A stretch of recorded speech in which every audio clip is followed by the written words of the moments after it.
안녕하세요. 오늘은 2023 수능 특강 59쪽에 수록된 조우인의 자도사를 함께 배워보도록 하겠습니다. 고전 문학인데다가 가사라서 길이도 엄청 긴데 모르는 작가의 작품이야 라고까지 생각이 드시면 굉장히 마음이 조금 걱정도 되고 이거 잘 풀어낼 수 있을까 막 겁도 나고 그러실 텐데요. 실제 하나하나 보다 보면은 그렇게 어려운 작품은 아니에요. 뭔가 예전에 봤던 다른 부류의 가사와 닮아 있는 부분이 있다라는 생각이 좀 드실 거예요.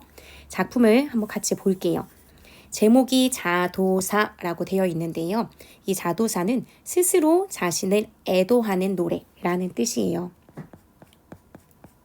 스스로를 애도하는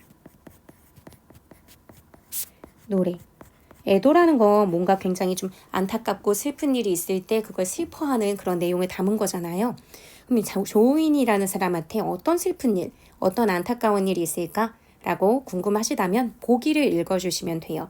수능 특강에 이번에 보기 상자에 작가에 대한 정보가 같이 나와 있거든요. 이걸 한번 같이 보시면서 이 조우인이라는 사람을 좀 알아보고 그래서 나중에 이 작품이 혹시나 수능에 출제된다 한다면 내가 좀 편한 마음으로 접근하고 풀 수 있도록 좀 지금 이 시간에 완벽하게 공부한다 라고 마음 다잡고 접근하셨으면 좋겠습니다. 조우인은 광해군에 의해 유폐된 임목대비를 안타까워하는 마음을 시를 통해 표출했는데 조우인의 반대편에 있던 대북파는 조우인의 시에 광해군에 대한 불경스러운 마음이 드러났다고 모함한다. 광해군은 이 맥락상 보면 조우인이 이제 정치에 입문하거나 뭐 정치 활동을 하던 그 시기에 왕인 거잖아요.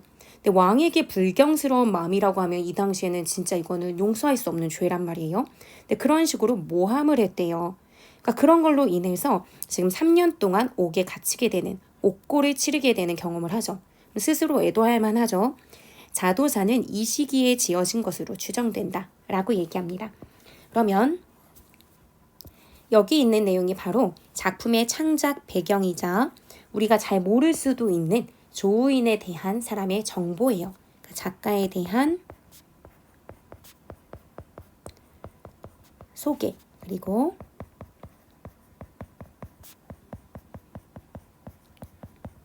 창작 배경이 안내가 된 거죠. 조우인은 이 작품에서 자신의 처지를 지상으로 적강한 선녀에 비유하고 여기서 이 작품에서의 이 작품은 우리가 지금 보게 될 자도사잖아요. 여기부터 여러분은 완전히 집중해서 내용을 봐주셔야 돼요. 왜냐하면 작품에 대한 소개가 되어 있는 거니까 이 내용을 미리 읽으면 작품을 이해하는 데 훨씬 도움이 되겠죠. 이 작품에서 자신의 처지를, 그러니까 화자 자신을 지상으로 적강한 선녀에 비유했대요. 이 당시에 관료기 때문에 남성일 텐데 이 글 내에서는 여성에 빗대어 표현이 됐겠구나. 실제 선녀는 아니었으니까 뭔가 가상의 화자처럼 이제 등장하는 대상이 있겠구나 라고 생각하시면 되고요. 임금은 천상계의 옥황에 비유했대요. 옥황상제. 그래서 임금에 대한 충정을 드러내면서 충성스러운 마음, 이게 충정이죠. 그러면서도 자신의 모함한 대북파를 비난하고 있다. 내용 속에는 임금에 대한 충성스러운 마음이 있을 텐데 일단 화자가 조우인 그 자체로 노출된 게 아니라 선유로 나타나 있기 때문에 충성스러운 마음은 아마 충성과는 좀 다른 말로 표현이 됐을 가능성이 높고요. 대북파 역시 대북파 그 자체로 등장하지 않고 다른 식의 표현으로 나올 거예요. 그렇기 때문에 여러분들은 어떤 존재로 대북파를 표현하지 어떻게 비난하고 있지 자신이 모함받았다는 사실을 어떤 식으로 시 안에서는 드러내고 있을까라는 걸 궁금해하면서 내용을 봐주셔야죠. 또한 조우인은 자연물을 통해 임금의 소식을 알게 되는 상황을 설정하여 어떤 자연물을 통해서 임금의 소식을 알게 된다는 거니까 그 자연물은 뭘까? 라고도 궁금해하시면서 읽어주세요. 그러면서 자신의 억울한 심정과 자신의 이 억울한 심정을 몰라주는 임금에 대한 원망도 드러내고 있다. 시 안에 어떤 내용과 정서가 담기는지 이 부분에서 다 미리 알려줬습니다. 그러니까 여기는 절대 놓치면 안 되는 부분이에요. 이 부분은 작품의 내용을 알려주는 부분이잖아요. 그렇기 때문에 꼭 잘 기억하고 봐주셔야 돼요. 그 지금 조인이라는 사람을 이제 만나게 된 김에 잠깐 소개를 해드리자면 보기에서 봤듯이 광해군 때 사람이에요. 조인이라는 사람은 광해군 때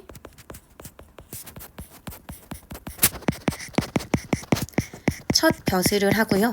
한양에 있다가 나중에 함경도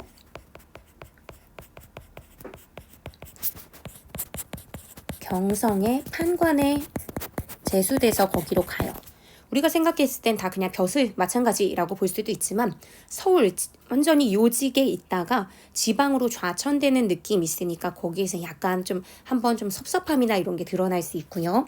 그러다가 나중에 자기를 다시 불러주셔서 내 집 서울의 경성이 아니죠. 여기서 한양이겠죠. 한양으로 오게 되는 그런 나름의 기쁨을 보여주다가 대북파에 의해서 모함을 당하고 그래서 옥고를 치르게 되는 내용까지 흐름이 있는데 그것이 이 자도사에 다 반영이 됐다라고 보는 편이에요. 그래서 이거를 좀 하나하나 대응시켜서 이해하다 보면 나중에 혹시 이걸 좀 변형해서 출제할 때 보기 박스에 이런 내용을 줄 수도 있잖아요. 그거를 연결시켜서 이해해도 좋을 것 같습니다. 이렇게 조인의 이야기를 듣다 보니까 좀 생각나는 작품이나 뭐 작가 없나요? 우리 관동별곡이라고 송강정철의 작품, 좀 우리를 멀미나게 하는 작품이 하나 있는데요. 거기도 보면요. 정철이 원래는 한양에 있다가 강원도 관찰사로 부임을 가게 됩니다. 근데 그렇게 부임을 가게 될 때 임금에게서 막 멀어지는 슬픔 막 이런 걸 막 드러내요. 그러니까 서울에 있지 못하고 지방으로 가는 것에 대한 약간의 뭐 안타까움 이런 걸 드러내면서 나중에 다시 불러주기를 바라는 희망 이런 것도 보여주거든요. 그런 것과 좀 닮아 있는 면도 있어요. 실제로 조인이라는 사람은 송강정철의 작품을 굉장히 좋아하고 그걸 모방한 작품도 썼어요. 속관동곡이라고 해서 거기에는 막 송강정철도 작품 속에 등장하거든요. 그만큼 송강정철의 가사, 작품에 영향을 많이 받았던 사람인데요. 그러다 보니까 약간 평가를 할 때 이 송강정철 작품의 아류작이다 이렇게 평가하기도 해요. 근데 한편으로는 똑같이 따라한 게 아니라 나름대로 이 자도사는 변화를 추구하고 창의성을 보여줬다라고 보여주기도 하죠. 그리고 여기 이렇게 수능 특강에 수록됐다는 건 단순히 아류작이라고 판단하지 않고 조인이라는 사람 자체의 나름대로의 색깔을 잘 보여주는 작품이라는 그런 판단도 있는 거겠죠. 어쨌거나 이 자도사라는 작품도요. 가사 장르에 속해요. 여러분이 교재를 통해서 쭉 훑어봤을 테니까 굉장히 길고 그러면서도 사음보로 뚝뚝뚝 끊어지는 그런 리듬감을 갖고 있거든요.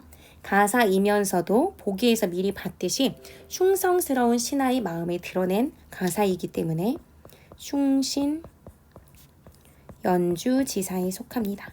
충신이 군주를 사랑하는 마음 그걸 드러낸 작품이죠. 이런 거 생각하면서 우리 한번 시를 볼 거고요. 이게 워낙에 길다 보니까 수능 특강에는 전체가 다 수록되지 못했어요. 앞부분에 좀 수록이 안 된 부분이 있고요. 그리고 중간에 조금 생략이 된 부분이 있거든요. 근데 그것까지도 우리 같이 한번 보려고 합니다. 그래서 이 전체 지문이 혹시나 이제 좀 필요한 친구들의 경우는 제가 설명 더보기란에 블로그 게시판, 게시물 링크를 걸어둘 테니까 거기 들어가서 미리 내려받고 보시면 더 수업을 듣기가 좋으실 거예요. 그럼 한번 같이 보도록 하겠습니다. 이 부분이 바로 생략이 된 부분이에요. 그래서 여기가 제일 앞부분이라고 생각하시면 되는데 함께 보도록 하겠습니다. 임향한 일편단심 하늘에서 타고났으니 가사니까 지금 사음 보죠. 여기서의 임이라고 한다면 당연히 임금일 거예요. 보기를 봤을 때는 뭐 표면상으로 보면 선녀와 옥황상제겠지만 우리가 그 이면적인 걸 살펴봤을 때는 임향한 일편단심을 하늘에서 타고났어요. 이미 나는 날 때부터 임을 사랑하는 존재예요. 근데 여기서의 임은 임금이니까 여기서 말하는 일편단심이라고 하면은 충성심이겠죠. 게다가 하늘에서 냈으니까 절대로 변치 않는 모태 충성심 이런 거죠. 보기에는 충정이라고 했으니까 충정이라는 단어를 쓸게요. 그래서 이런 일편단심 하늘에서 타고났으니 삼생에 맺은 인연이요 꾸민 마음 아니외다. 삼생이라는 거 고전 시가나 뭐 고전 문학 보다 보면 잘 나와요.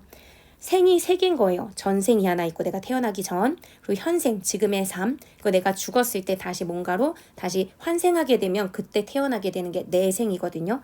그러니까 과거, 현재, 미래까지 다 우리는 긴밀하게 맺혀져 있는 인연이에요. 그러니까 임금과 나는 떨어질 수 없는 거고 꾸민 마음이 아니다. 난 진짜 나의 충성스러운 마음은 하나도 꾸미거나 거짓이 없이 100% 진심이다. 라는 거죠. 내 얼굴 내 못 보니 봄직하다 할까마는 이 내 얼굴을 거울이 없어서 못 본다는 건지 아니면 내 얼굴이 좀 못 봐줄 만큼 그렇게 예쁘지 않다는 건지는 잘 모르겠지만 어쨌거나 봄직할까 할까마는 이라고 한다면 거울이 있거나 없거나 봄직하지 않다 이 말이겠죠. 즉 그렇게 막 뛰어난 미모는 아닌 것 같아요. 지금 여성 화자에 비유된 걸 우리가 알고 있는 상황에서 해석을 해보자면 민낯이 곱건 밉건 생긴 대로 지녀서 그러니까 내가 뭐 화장도 안 한 그 쌩얼이 예쁘건 그렇지 않건 난 그냥 생긴 대로 살겠다. 근데 나의 생긴 대로는 사실은 임금을 사랑하는 충성심이잖아요. 내가 타고난. 난 나를 꾸미지 않고 내가 타고난 임금에 대한 충성 이것만큼은 굉장히 순수하고 그냥 모태 충성심으로 잘 지니고 있어서 연지와 흰 분도 쓸 줄을 모르는데 굳이 내가 타고난 충성을 더 꾸미거나 뭔가를 가감하거나 하지 않고 난 그 자체로 임을 사랑하겠다. 아니면 임을 그 자체로 충성스러운 마음으로 떠받든다. 뭐 이런 의미라고도 해석할 수 있을 것 같아요. 그리고 여기 연지와 분 이런 것들은 화장품, 화장 도구잖아요. 그러니까 이런 부분에서 우리 보기를 통해서 여성 화자라는 걸 알았지만 글을 통해서 증거를 찾자면 화자는 여성이구나 라는 것을 알 수 있습니다.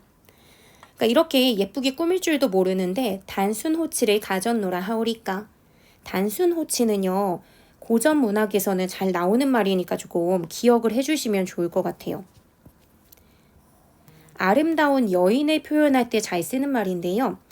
붉을단의 입술순이에요. 그러니까 붉은 입술에 하얀 이빨. 그러니까 이빨이 굉장히 뽀얗고 하얀데 입술도 붉으니까 입술이 굉장히 생기고 예뻐 보이겠죠? 아름다운 여인, 미인을 표현할 때 잘 쓰는 말이에요. 그러니까 단순 호치를 가졌노라 하오리까. 그러니까 나는 그렇게 예쁜 사람은 아니다. 가졌노라 하겠습니까? 라고 물어보는 방식, 서리법이죠.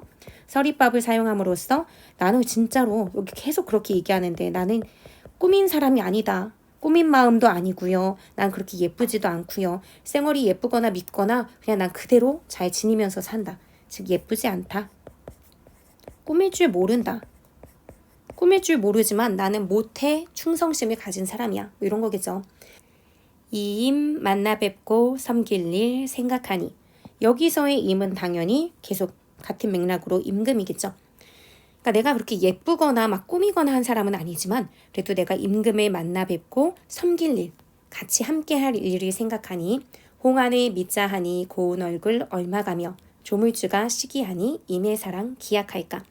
그러니까 임을 내가 섬긴다고 생각했을 때 나는 홍안을 믿지 않고 고운 얼굴도 생각하지 않겠다라고 보시면 돼요.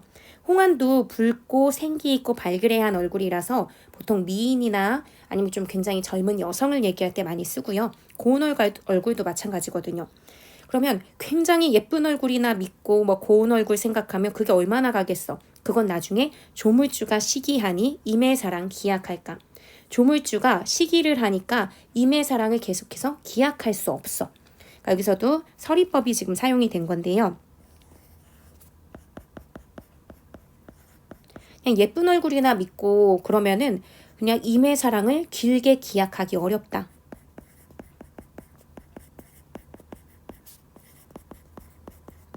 즉 예쁜 얼굴만 믿고 나만 꾸미면서 생각하지 않고 그냥 내가 마음속에 있는 그 충성심으로 임을 만나 뵙고 섬길 일만 나는 생각하겠다라는 거겠죠. 계속 이어서 볼게요.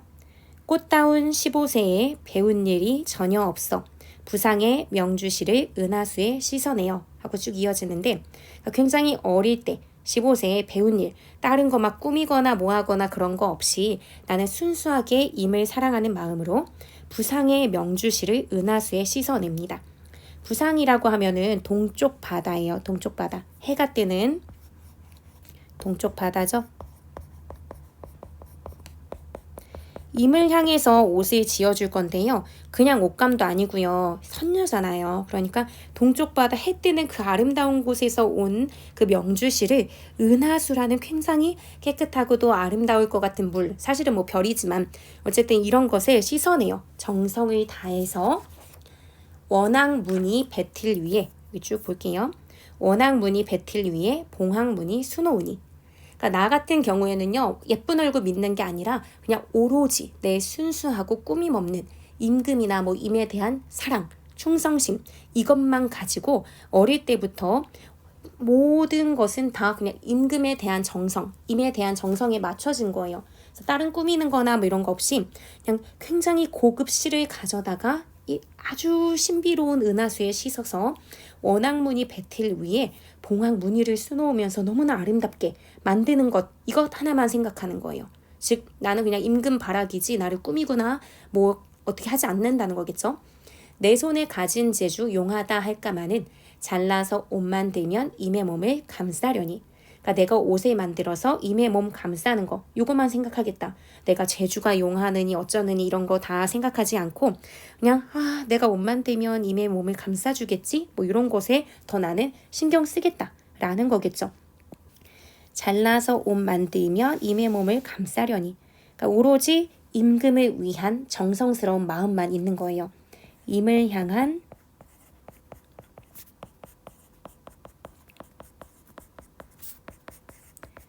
화자의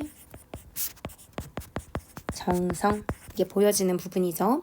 그래서 이것을 막 임께서 알아주고 어떤 대가를 치러주기를 바라지도 않아. 그냥 나는 무조건 그냥 임금만 좋아서 내가 하는 거야.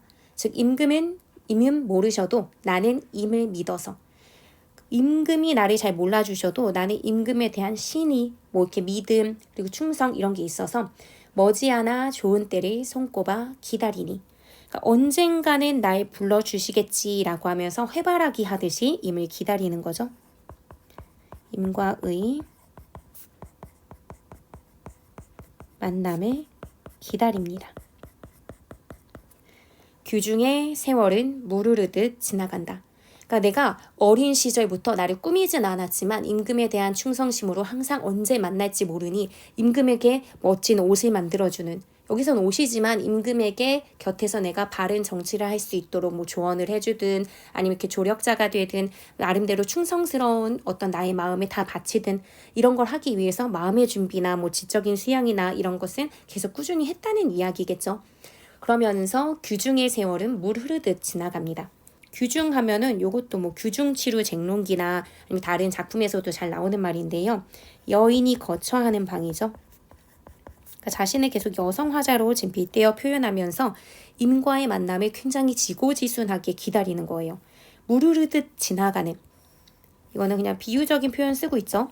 이렇게 오랜 시간을 지내면서 나는 임만 생각하고 기다렸다라는 거예요. 여기까지가 앞부분에 생략된 부분이고요. 수능 특강은 여기 굵은 글씨로 되어 있는 부분, 여기부터 수록이 됐습니다. 인생이 몇 날이며 이내 몸 어이할꼬. 그러니까 나는 입만 바라보면서 계속 기다렸어요. 내 인생이 몇 날이며 이내 몸 어이할꼬. 그러니까 나는 기다리고 있는데 날 불러주지 않으셔서 나는 하염없이 계속 기다립니다. 아유, 나를 어찌할꼬 라고 하는 거죠. 그러니까 약간 나 스스로를 나 불러주지 않으셔서 느껴지는 안타까움, 이런 게 있죠. 임과의 만남에 막 하염없이 기다리는 안타까움. 그랬을 때 주렴을 손수 걷고 옥계에 내려가 오색구름 깊은 곳에 임 계신데 바라보니. 나를 불러주지 않으시니까 지금 손수 나갑니다. 주렴을 손에 걷고, 손수 걷고. 주렴이라고 하는 거는 발 같은 건데 요즘엔 잘 안 치지만 그냥 여러분들 창에 있는 블라인드나 버티칼 정도로 생각하시면 될 것 같아요. 근데 예전에는 그런 게 이렇게 실 같은데 예쁜 구슬 같은 거 끼워가지고 달았었거든요. 그런 걸 주렴이라고 하는데 이제 창에 이런 게 있으니까 이걸 걷고 문 밖으로 나가는 거겠죠. 그래서 옥계에 내려가. 지금 선녀의 비유가 되고 있으니까 뭔가 옥계단 같은 그런 데를 내려가고 있어요. 그러니까 이거는 임금에게 또는 임에게 다가가기 위한 뭔가 화자의 시도라고 보면 되겠죠. 지금 요 오른쪽에 나와 있는 부분들은요, 수능 특강의 선지로 구성된 내용들이라서 여러분들이 보면서 맞는 내용인지 틀린 내용인지 점검하면서 같이 보시라고 지금 오른쪽에 놨습니다. 그러면 주렴을 손수 걷고 옥계에 내려가 라고 했을 때 이 옥계 부분, 기역에서 임을 보고 싶어하는 화자의 바람은 니은에서 이루어진다 라고 얘기했는데, 일단 우린 여기까지 확인할 수 있잖아요. 임을 보고 싶어하는 화자의 바람 느껴지나요? 내가 그냥 혼자만 있고 안타까운 정서만 느끼고 있으니까 손수 주렴을 걷고 나가잖아요. 그럼 일단은 요 내용은 맞습니다. 요 기억에 대한 내용은 맞아요. 요건 이따 니은 나왔을 때 한번 볼게요.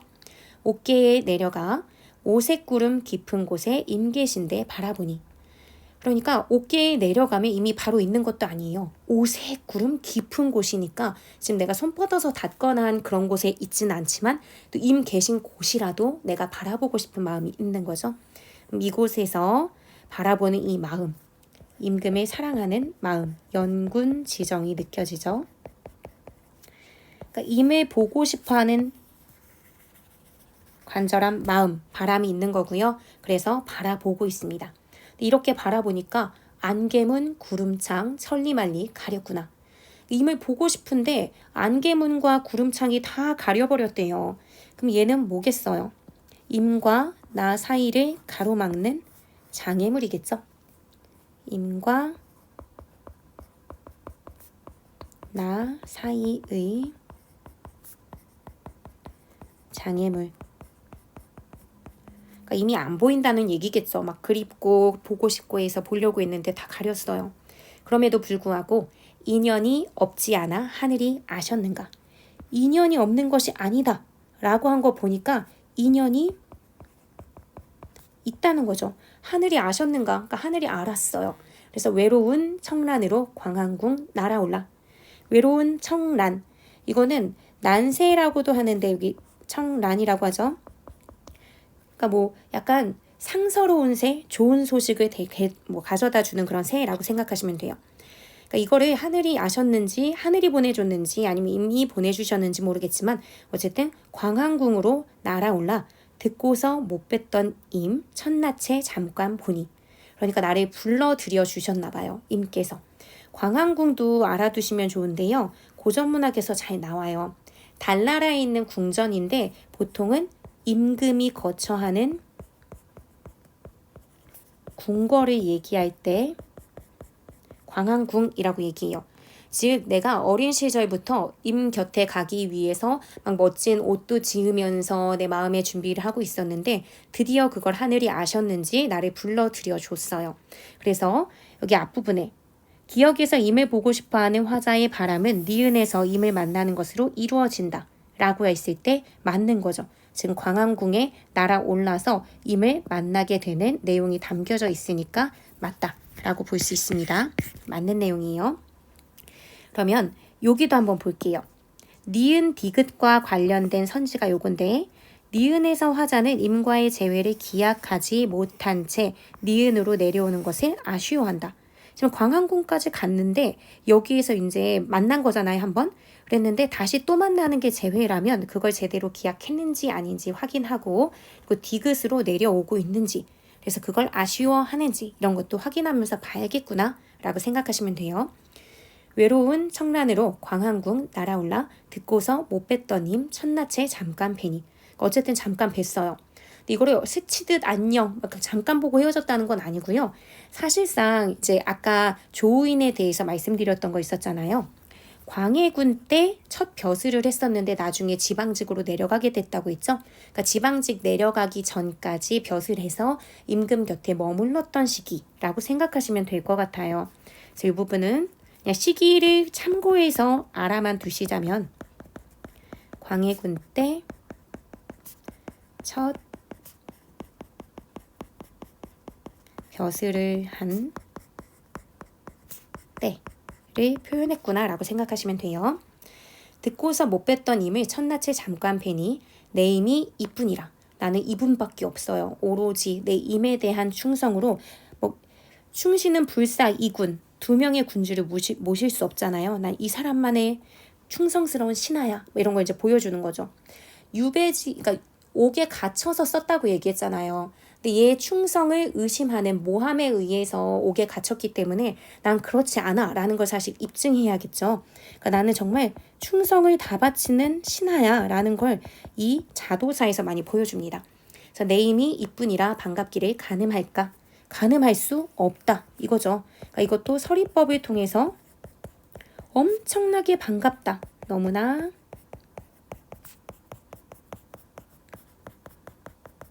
반갑다 라고 하는 것을 강조하는 표현이죠. 이렇게 뵙고 다시 뵐 일 생각하니. 아까 이 문제에서 재회 얘기했잖아요. 이게 다시 뵐 일이죠. 그럼 여기서 힌트를 준 거예요. 그럼 재회가 가능할까? 이 부분을 통해서 여러분들이 생각을 해주셔야 되는 거죠. 3,000명의 미인들 아침 저녁으로 모시고 궁궐의 고운 여인 좌우에 버렸는데, 이 부분 보시면서 여러분들이 생각할 게 앞부분에서 자기 계속 안 예쁘다 뭐 이런 얘기를 했었단 말이에요. 그럼 3,000명의 미인이나 궁궐의 고운 여인이 좌우, 임금의 좌우겠죠. 여기에 다 막 천지에 막 깔려있는 그런 거란 말이에요. 그러니까 나하고는 다른 존재들이에요. 나는 그닥 안 예쁘다고 얘기했잖아요. 그러니까 이 사람들, 이 주변에, 임금 주변에 아침 저녁으로 다 모시고 좌우에 버려 있는데 수줍은 빛바랜 화장을 어디가 자랑하며, 그건 누구의 화장이겠어요? 나겠죠. 탐탁지 않은 태도, 막 꾸미거나 막 아양 부리거나 막 이런 식의 태도를 보이는 화자가 아니란 말이에요. 이 태도를 누구에게 자랑할까? 라고 했을 때 이 부분은 화자의 태도일 거고요. 화자와는 완전히 대조되는 태도를 보이는 게 이 위에 3,000명의 미인이라든지 궁궐의 고운 여인일 거예요. 그렇다면은 이걸 어떤 배경 이야기까지 보자면 옆에서 막 아첨 같은 거 하고 알랑방귀 끼고 막 꾸며내는 말 하면서 임금 곁에 붙어 있는 그 나에게 모함을 일삼았던 대북파를 은근히 돌려가기 한 게 아닐까라는 생각도 듭니다. 나는 그런 거 꾸밀 줄 몰라. 옆으로 뭐 말을 그럴싸하게 번지르르하게 꾸미지 않고 그냥 나는 나 자체로 모태 충성스러운 신하, 모태 충신으로서 그냥 그렇게 살 뿐이야. 그러니까 화장을 너무 꾸미는 것도 나는 왠지 민망하고 좋지 않다고 생각해. 그러니까 수줍은 빛바랜 화장 막 이렇게 얘기하죠. 그러니까 막 꾸며서 얘기하지 않고 어떻게 보면 무뚝뚝한 여인의 모습이니까 탐탁지 않은 이 태도, 이게 나의 태도인 거죠. 그러니까 이거를 누구에게 자랑하겠어. 그러니까 그렇게 막 누가 봤을 때 어머 너무 예쁜 여인이다, 눈여겨볼 만하다, 곁에 둘 만하다 이런 모습은 아닐 거다라고 얘기하는 거죠. 그러니까 서리법을 통해서 이 부분은 누구에게 자랑할까라고 본다면 사실 나의 어떤 태도는 막 누구에게 굉장히 예쁜 여자야, 곁에 둘 만한 여자야 하고 자랑할 만한 것이 아니다라고 하는 의도를 보여주는 거죠. 서리는 진짜 뭐 대답을 궁금해하는 그런 말이 아니니까 자랑할 만하지 않다라는 거죠. 어떻게 보면은 조금 충성심 외에는 다른 건 없는, 보잘것없는 자신의 모습에 대해서 이렇게 얘기한 게 아닐까 싶어요. 근데 실제로는 막 내가 되게 보잘것없다 이게 아니라 난 꾸미지 않았지만 사실 내적으로는 충성심이 가득한 인물이잖아요. 이런 것도 사실 보여주고 싶지 않았을까 이런 생각도 듭니다. 어쨌든 계속 보면요. 난간에서 피눈물을 소매로 훔치며, 피눈물 왜 나겠어요? 지금 보니까 다시 뵐 일 생각했는데 다시 뵈려고 하다 보니 나는 그냥 하나도 꾸미지 않은 여잔데 임금의 주변에는 너무나 예쁜 여자들이 가득하단 말이야. 아, 나는 이제 다시 만나기 어렵겠다, 엉엉 이런 식의 맥락인 거죠. 여기서의 피눈물이라고 본다면 임과 함께하지 못할 거라는, 그래서 이런 못하게 된다는 괴로움. 우리도 피눈물이 났어 막 이런 식의 표현 하잖아요. 진짜 막 마음에 괴로움이나 슬픔 이런 게 가득할 때 이렇게 이야기를 하죠. 이렇게까지 봤을 때 여기 지금 선지의 내용을 보면요. 니은에서 화자는 임과의 재회를 기약하지 못한 채 디귿으로 내려오는 것을 아쉬워한다. 일단 임과의 재회를 기약하지 못한 채 이 부분은 맞네요. 디귿으로 내려온 걸 아쉬워하는지만 여러분이 확인해 주시면 될 거예요. 디귿은 뒤에 나올 거니까 그 부분을 한번 볼게요. 옥경을 떠나서 하계에 내려오니. 옥경이라고 하면 천상계를 이야기해요.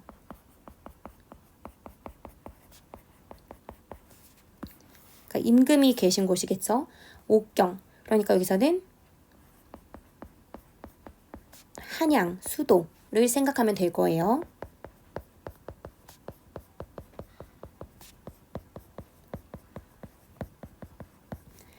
그렇다면 하계에 내려왔다 라고 얘기할 때는 맥락상 아까 말씀드렸듯이 서울에 있다가 나중에 함경도 경성 판관으로 내려가게 되거든요. 즉 하계라고 하면 이제 천상 지상을 나눴을 때 지상계라고 생각하시면 되고요. 여기서는 함경도 지방으로 내려가게 된 거죠. 그러니까 옥경과 하계, 그 아래의 세계, 이거는 서로 상반된 시어라고 볼 수 있는 거고요. 그러면 아까 앞에 선지에서 디귿으로 오게 된 걸 아쉬워한다. 당연히 아쉬워하겠죠. 하계에 내려오니 인생 방명이 이처럼 생겼던가. 방명하면 이거 얇을 박이거든요. 그러니까 내 운수가, 내 운명이 굉장히 얄팍하다. 즉 복이 없다. 난 팔자가 사납다. 뭐 이런 거예요. 아쉬워하는 게 맞겠죠. 그러니까 아까 앞부분에서 요 선지 있죠. 니은에서 화자는 임과의 재회를 기약하지 못한 채 디귿, 하계로 내려온 것을 아쉬워한다. 맞는 내용입니다. 계속해서 볼게요. 이 하계에 내려오니 관련한 선지도 하나 어떤 게 나왔었냐면 디귿, 하계에서의 시간이 길어짐에 따라 화자는 리을에서 임과 재회하는 것이 어렵다고 느낀다. 하계에서 시간이 길어지는지부터 생각하면서 내용을 볼게요. 계속 보면 옥경을 떠나서 하계에 내려왔어요. 그랬더니 내가 느끼는 감정은 내가 진짜 복이 없고 팔자 사납구나. 인생 방명이 이처럼 생겼던가. 내가 바로 인생 방명이다. 이렇게 생각하는 거죠. 쓸쓸한 10년 세월. 되게 길어졌네요, 진짜. 이렇게 하계에 내려온 지 10년이나 지나가고 있는 거죠. 10년 세월 그림자 벗을 삼고 내 친구는 그림자뿐 막 이런 거죠. 그러니까 얼마나 고독하고 외롭겠어요. 임께서 나를 찾아주지 않으니까.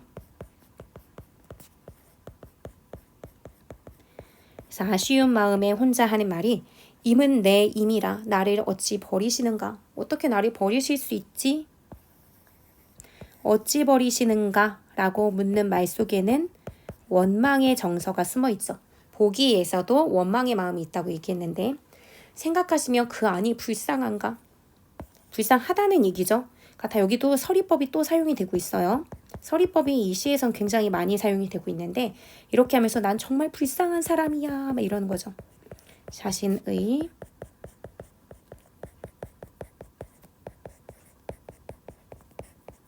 불쌍함을 강조하고 있습니다. 정조를 지키고 귀신께 맹세하여. 즉 여인의 정조는 신하에게는 충정이겠죠. 나는 정말 아무 죄 없는데 충성을 다 바치면서 귀신께까지 맹세하면서 이런 건 뭐겠어요. 내가 귀신께 맹세했다는 것은 내가 충성을 다 바치지 않으면 뭐 귀신이 데려가도 되는 뭐 그런 거겠죠. 그만큼 난 모든 것을 걸고 충성을 다 바친 거예요. 그러니까 자기의 충성심을 계속 어필하죠. 연군 지정. 좋은 때에 돌아오면 다시 뵐까 하였더니 그러니까 이렇게 계속 괴롭고 10년이 지나도록 난 그림자밖에 친구가 없어 하는 그런 상황에서도 그래도 나는 마음을 돌리지 않아. 나쁜 사람 하고 막 배신감 느끼면서 충성심을 이제 버리거나 하지 않고요. 계속 정조를 지키고 귀신께 맹세하면서 언젠가 좋은 때가 돌아오면 다시 만날 수 있을 거야. 라고 재회를 바라면서 지내다 보니 과연 내 임이 임금께서 전혀 아니 버리시오. 그러니까 안 버렸다는 거죠. 다시 한번 불러줘요. 아까도 조우인의 이야기를 하면서 지방직으로 갔다가 다시 내 직으로 불러들여서 왔다고 얘기했죠. 그러니까 전혀 아니 버리시오. 날 불러줘요. 삼천리 약수에 청조사 건너오니. 그러니까 3천리나 되는 약수에 이거 이제 각주 나와 있으니까 뜻을 알 수 있을 텐데요. 약수라고 하는 건요, 전설 속의 어떤 이제 커다란 뭐 호수, 강 같은 거라고 생각하시면 돼요. 부력이 너무나 약해서 뭐 기러기의 깃털까지 가라앉는다 라고 나와 있죠. 당연히 배는 뜰 수가 없어요. 삼천리니까 점프도 안 돼요. 즉 임과 나 사이의 장애물로 되게 많은 시에서 사용이 되기 때문에 알고 계시리라 생각하지만 모른다면 꼭 기억을 해두세요. 이 약수의 청조사 건너오니 푸른 새니까 파랑새라고 생각하면 되고요. 파랑새를 통해서 뭔가를 시킨 거예요. 청조사라고 했으니까. 그러니까 파랑새가 약수를 건널 수 있는 새로서 임금의 소식을 전하고 온 거죠. 날 버리지 않고 청조사가 건너오니 임의 소식을 반가이 듣겠구나. 임의 소식을 들었거든요. 즉 여기서의 청조사라고 하는 소재는 이번 수능 특강 선지에도 나왔는데요. 임금의 소식을 전하는 자연물이라고 보시면 됩니다. 그래서 이렇게 삼천리 약수의 청조사 건너오니 임의 소식을 반가이 들었죠. 그래서 여러 해, 지금 10년 넘게 헝클어진 머리 틀어서 집어 꽂고 다시 관직으로 들어온 거예요. 두 눈에 눈물 자국에 분도 아니 발라. 막 꾸미고 이런 거 못해요. 이미 날 불러들여줬으니까 나는 진짜 헐레벌떡 가야죠. 그래서 먼 길 멀다 않고 허위허위 들어오니. 그러니까 지금 임께서 나를 불러주셔서 지금 서둘러서 오는 겁니다. 임을 만나고자 서두르는 화자의 모습이 드러난다 라고 보시면 돼요. 그리고 이걸 이 조우인이라는 사람의 전기적인 그런 뭐 생애를 바탕으로 생각해 보자면 내직을 맡게 된 조우인의 상황, 이거 이제 보여준다라고 생각하시면 되죠. 그래서 먼 길 멀다 않고 허위허위 들어오니 그리던 얼굴을 본 듯 만 듯 하고 있어. 그러니까 이게 임금께서 분명히 불러주셨지만 그 이후에 어떤 생활도 평탄치는 않았던 거예요. 나중에 결국은 모함에 의해서 이렇게 옥고를 치르게 되잖아요. 그러니까 임금을 그리고 그래서 굉장히 기쁘게 왔지만 그 얼굴을 본 듯만 듯 제대로 보지도 못하고 심술궂은 시샘만 견뎌내야 돼요. 심술궂은 시샘은 어찌하여 한단 말까? 심술궂은 시샘은 누가 한 거겠어요? 대북파겠죠. 대북파가 이 조우인을 모함했다라고 얘기했잖아요. 모함을 의미하는 걸 거고요. 보기 내용을 고려하자면 대북파에 의한 모함이겠죠. 그러니까 심술궂은 시샘을 이 대북파 녀석들이 어찌해서 나한테 자꾸 한단 말인가. 막 탄식, 안타까움 이런 거겠죠. 겨우겨우 임금 곁으로 왔는데 지금 또 곁에 있지 못하게 될 상황을 지금 만드는 거잖아요. 알록달록 문이 짜서 고운 비단 만들듯이 옥돌 위 쉬파리가 온갖 텀을 지어내니. 옥돌 위에 쉬파리. 쉬파리 뭐겠어요. 어감도 좋지 않지만 어쨌든 이런 쉬파리들이 온갖 허물을 지어낸다. 허물을 지어낸다라는 게 모함을 하는 거잖아요. 모함하는 존재들. 그래서 나와 임 사이를 가로막는 존재. 얘가 바로 대북파겠죠. 대북파를 비유한 거겠죠. 자신의 모함한 존재들.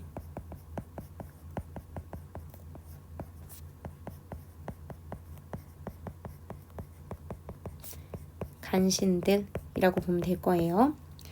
그러면 약간 이상하다라고 생각하실 거 하나는 쉬파리가 허물을 지어낸다라고 한 건 나쁜 행동이잖아요.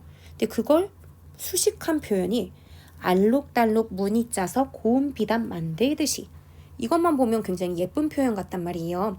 근데 이거는 우리가 봤을 때는 이상하다라고 생각이 들지만 이 당시에 조우인이라는 사람이 자도사를 써서 누군가에게 뭔가 자기의 생각, 나는 충성스러운 신하고 억울해 라는 것을 이 자도사라는 가사를 통해서 표현한다라고 봤을 때 예상 독자는 임금이거나 관심배들이거나 그 당시에 정치를 하던 사람들일 거예요.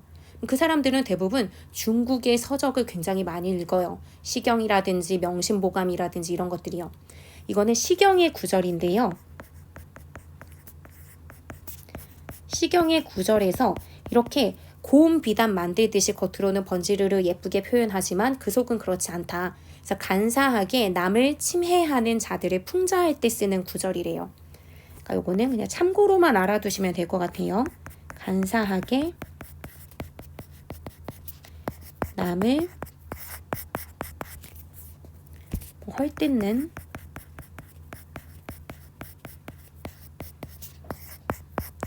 이들을 풍자하는 말. 이런 구절을 인용한 것이라고 생각하시면 됩니다. 그래서 이렇게 온갖 허물을 다 지어내니 내 몸에 쌓인 죄는 끝이 없거니와. 그러니까 실제 내 죄가 있다는 건 아닐 거예요. 허물을 지어내기 때문에 이들의 입을 통해서 내 죄는 그냥 끝이 없이 계속 생산돼 나오는 거예요. 그러니까 나는 억울해. 하늘에 해가 있어 이미 짐작 안 하실까? 하늘에 아주 밝은 해가 있단 말이에요. 즉 내가 잘못이 없다는 거. 이들이 만들어낸 말은 다 지어낸 거야. 이 허물, 나에게 허물이 있다는 건 다 지어낸 말이야. 그러니까 해가 있어서 이미 짐작 안 하실까? 임께서 좀 짐작해 주셨으면 하는 생각이 있겠죠. 해라고 하는 존재는 내가 사실은 죄가 없다는 걸 아는 존재일 거고요. 해가 있어. 그만큼 명명백백하게 밝게 다 비추는 존재가 있기 때문에 나는 죄가 없다는 걸 좀 짐작해 주셨으면 하고 생각하는 거죠. 해라고 하는 존재는 자신의 억울함을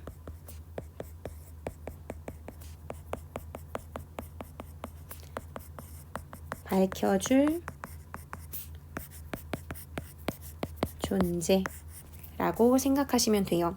그래서 이런 존재가 있어서 임께서 짐작 안 하실까? 짐작 좀 해주시고 내가 무고하다, 아무 죄가 없다는 것, 이것을 좀 알아주셨으면 하고 생각합니다.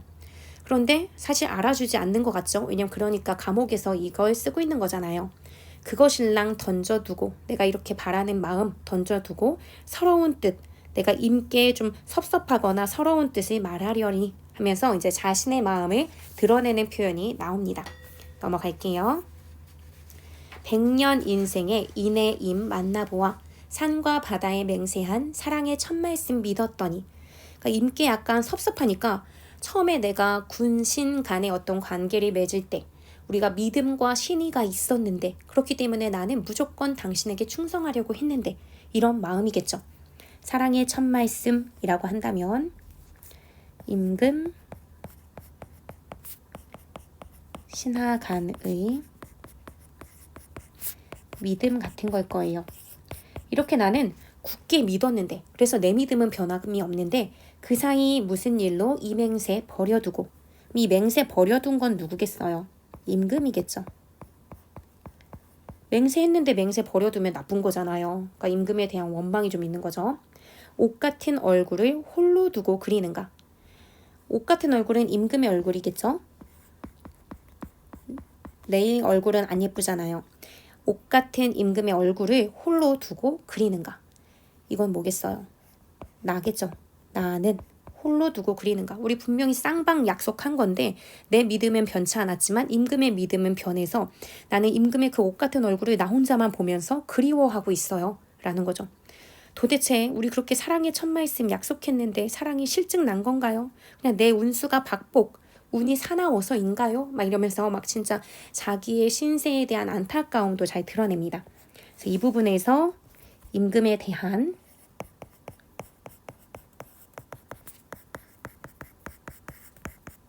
원망의 정서와 안타까움이 잘 드러나고 있죠. 그래서 이것을 생각하면 생각할수록 막 괴로워요. 그래서 말하면 목이 메고 생각하면 가슴 끔찍. 너무 괴로운 거죠. 이 구조를 보면 말하면 목이 메고 생각하면 가슴 끔찍. 뭐하면 뭐하고 뭐하면 뭐하다. 동일한 문장 구조가 대응되게 나란히 놓였죠. 그래서 이거는 대꾸의 방식이 사용된 문장이라고, 행위라고 볼 수 있을 거고요. 이걸 통해서 말할 때는 목이 메고 생각해도 가슴이 끔찍하니까 말도 못하고 생각도 못하고 너무나 괴로운 거예요. 그러니까 임께 버림받은 슬픔이나 괴로움 같은 게 굉장히 극심하다라는 것을 이 대꾸의 방식을 통해서 보여주죠. 여기까지가 일단 수능 특강 부분이고요. 중략된 부분이 있어요. 중략은 4줄밖에 안 되긴 하지만 이거 중략되고 그 이후에 또 수능 특강 지문이 이제 나올 건데 이 중략 부분만 또 간단히 볼게요. 지척의 장문궁이 얼마나 가렸기에 무정한 유랑은 꿈에도 아니 뵈며 조비연의 노랫소리는 이에 듣던 소리로되 장신궁 문을 닫고 아니 연단 말인가. 요거는 해석이 조금 자연스럽게 잘 안 될 수도 있어요. 장문궁은 뭐야? 이렇게 생각할 수 있고요. 이건 한나라 때의 궁궐이거든요. 근데 그걸 잘 몰라도 어쨌거나 궁궐이니까 당연히 임금 계신 곳이겠죠. 사실은 그냥 가까운 곳에 있는 임금 계신 곳인데 얼마나 가렸기에 완전히 가려서 찾아갈 수도 없을 것 같은 막 그런 느낌이 들고요. 무정한 유랑은 꿈에도 아니 뵈며 유랑 하면은 남봉꾼을 얘기해요. 좋은 말 아니죠. 굉장히 그냥 막 안 좋은 행동들을 일삼는 그런 존재들이니까 이들은 간신배들, 대북파 뭐 이런 존재들이라고도 볼 수 있을 거예요. 나쁜 놈의 그 간신들은 꿈에도 보이지 않고 임금 계신 곳이든 간신들이 있는 곳이든 사실은 그 간신들은 임금 곁에 있을 거 아니에요. 다 보이지 않아. 그들이 다 보이지 않는 지금 막 감옥 같은 데 지금 와 있는 거잖아요. 조비연의 노랫소리는 얘 듣던 소리로되 조비연은 한나라 때 있었던 예쁜 황후래요. 그러니까 굉장히 좋은 소리나 막 즐겁게 느껴지는 그런 소리는 그대로 다 들리지만 장신궁 이건 이제 황후들이 살던 궁을 얘기하는데 어쨌든 이 궁궐은 문을 닫고 아니 연단 말인가. 나에게 안 열어주는 거죠. 간신들이나 다른 존재들은 그 안에 있을 거예요. 막 노래도 부르면서 신나게 자기네들끼리 쿵짝쿵짝 하겠죠. 나만 빼고. 그러니까 여기서는 실제로는 지금 이 시인이 살던 이 조우인이라는 사람이 살던 조선시대의 이야기는 아니고요. 중국의 이야기예요. 중국 고사를 인용한 부분이고요.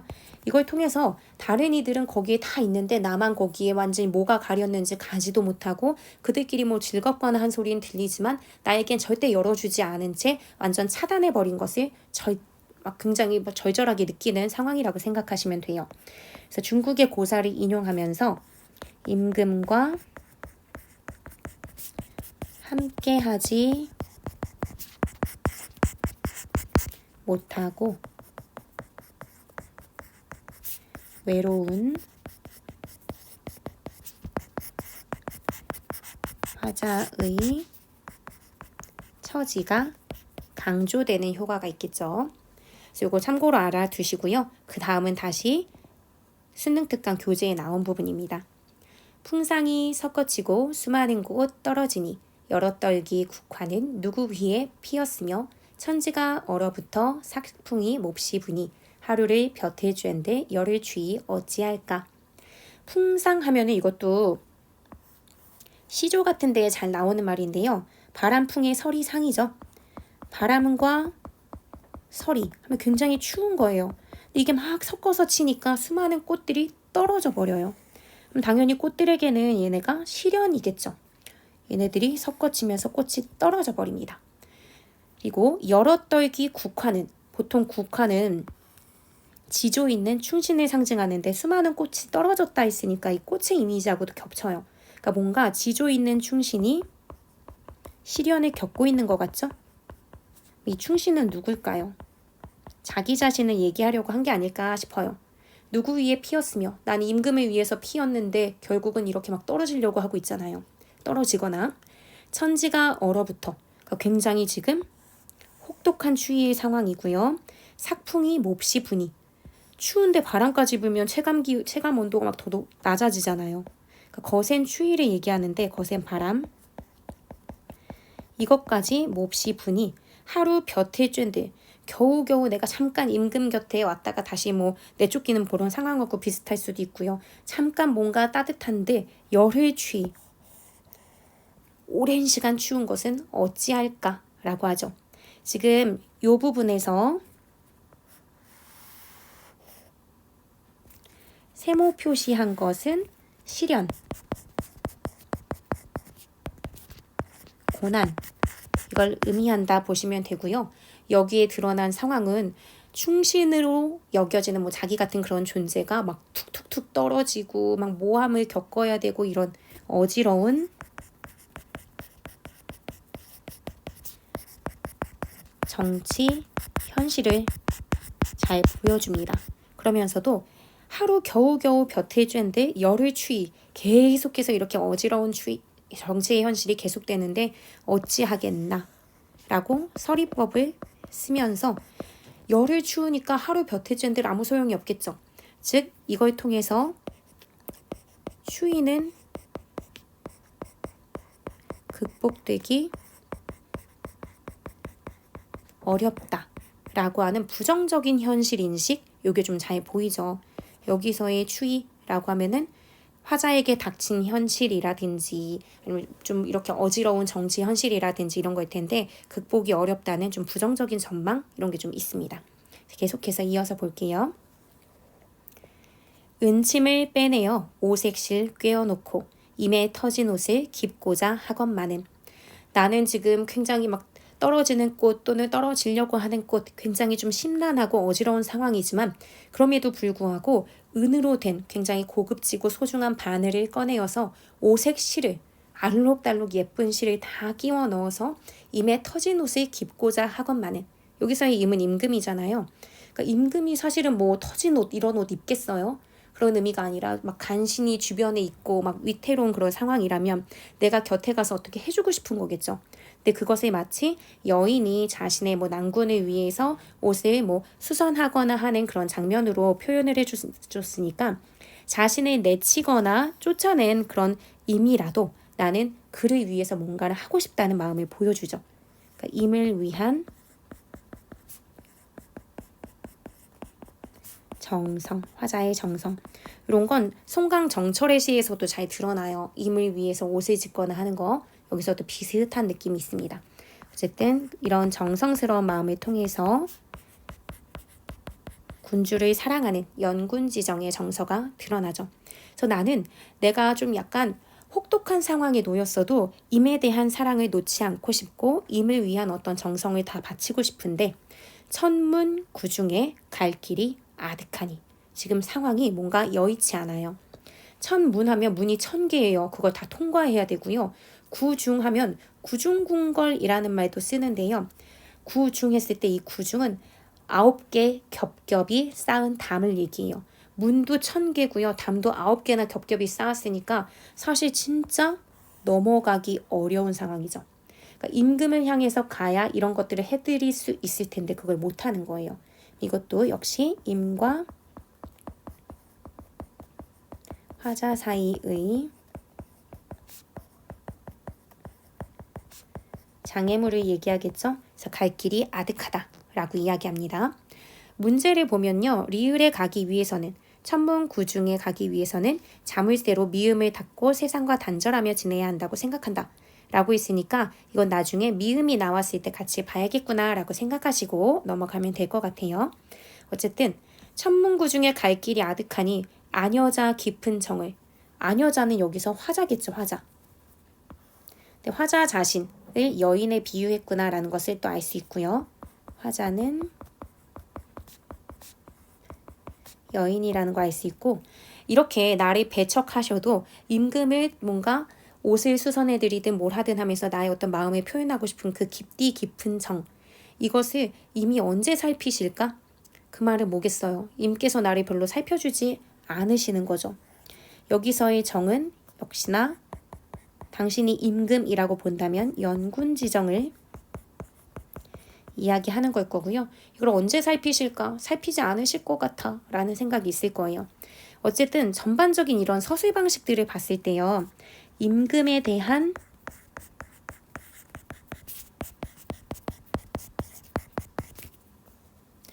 충성스러운 마음, 이 충정을 남녀 관계에 빗대어 표현하고 있다라는 것을 알 수 있죠. 그래서 충정이라고 하는 것, 충성스러운 신하의 마음, 이것은 여인의 사랑, 이것과 유사한 것으로 표현하고 있습니다. 이것도 수능 특강 선지에 나왔던 내용이라서 참고해서 알아주시면 좋을 것 같아요. 그러면 다음 구절을 볼 거고요. 다음 구절부터 꽤 길게 A라고 표시가 되어 있으면서 문제 하나로 구성이 되어 있어요. 그래서 이거 좀 꼼꼼히 살펴보도록 하겠습니다.